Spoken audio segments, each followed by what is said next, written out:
पंजाबी भाषा का 12वां अक्षर छज्जा। छज्जा, इसका उच्चारण हिंदी के छ जैसा है। आइए इससे बनने वाले कुछ शब्द देखें। छोले, छोले। छेक, छेक।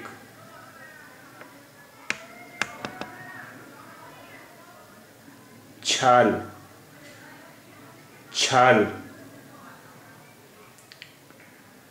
छन्ना, छन्ना। छठ, छठ।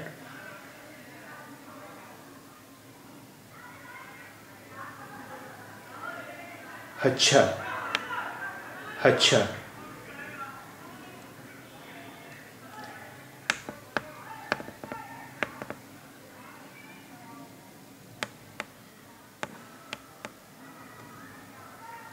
यह है पंजाबी भाषा का 13वां अक्षर जज्जा।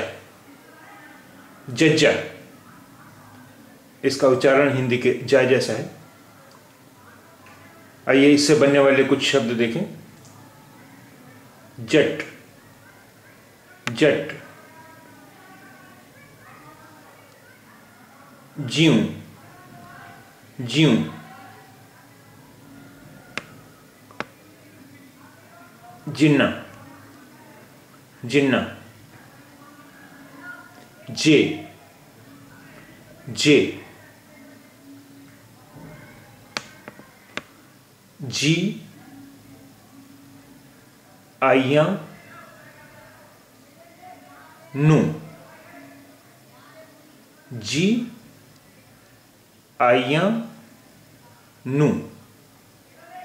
जी आइयां नू। जी आइयां नू कहते हैं वेलकम, यू आर वेलकम, स्वागतम, आपका स्वागत है।